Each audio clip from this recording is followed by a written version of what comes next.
നടി അൻസിബ ഹസന്റെ പരാതിയിൽ നടൻ ടിനി ടോമിന്റെ മൊഴിയെടുത്ത കടവന്ത്ര പോലീസ് അൻസിബയുടെ പരാതി അടിസ്ഥാനരഹിതമെന്ന ടിനി ടോം മൊഴി നൽകി. അൻസിബ മതമാറ്റം ശ്രമിച്ചുവെന്ന് താൻ പറഞ്ഞിട്ടില്ല. ഒരു സ്റ്റേജ് ഷോയ്ക്കിടയിൽ നീനാക്കുറുപ്പുമായി തർക്കമുണ്ടായി. ഇതിനു പിന്നാലെയാണ് അൻസിബ പരാതി ഉന്നയിച്ചത്. വ്യക്തിവൈരാഗ്യത്തെ തുടർന്നുള്ള പരാതിയെന്നും ടിനി ടോം പറയുന്നു. വിവരങ്ങളുമായി സഹിൻ ആന്റണിയാണ് ചേരുന്നത്.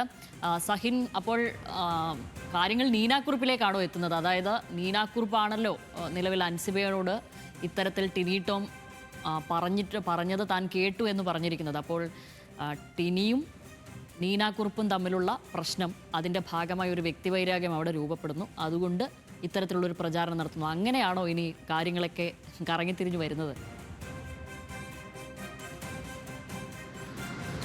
ആ രീതിയിലാണ് നടൻ ടിനി ടോം മൊഴി നൽകിയിരിക്കുന്നത്. നീനാക്കുറുപ്പുമായി സ്റ്റേജ് ഷോയ്ക്കിടെ തനിക്കൊരു തർക്കമുണ്ടായിരുന്നു. അമ്മ കുടുംബമേളയുടെ ഭാഗമായുള്ള സ്റ്റേജ് ഷോയിലാണ് തർക്കമുണ്ടായത്.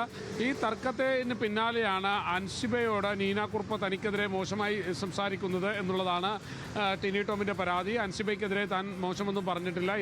ഈ പരാതി വസ്തുതാവിരുദ്ധമാണ്, കാര്യമില്ലാത്ത പരാതിയാണ് എന്നുള്ളതാണ് ടിനി ടോം പറയുന്നത്.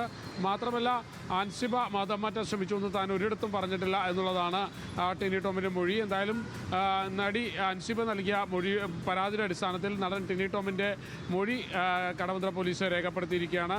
നടൻ ടിനി ടോം തനിക്കെതിരെ അപവാദ പ്രചരണം നടത്തിയെന്നും ഒപ്പം തന്നെ താൻ മതം മാറ്റം ശ്രമിച്ചതായി പ്രചരിപ്പിച്ചു എന്നുള്ളതാണ് അൻസിബയുടെ പരാതി. ഈ പരാതിയുടെ അടിസ്ഥാനത്തിലാണ് ടിനി ടോമിൻ്റെ മൊഴി കൂടി അന്വേഷണ സംഘം രേഖപ്പെടുത്തിയിരിക്കുന്നത്. എന്തായാലും ഉടൻ തന്നെ റിപ്പോർട്ട് സമർപ്പിക്കാനാണ് കടവന്ത്ര പോലീസ് തീരുമാനിച്ചിരിക്കുന്നത്. ശ്യാമിലി.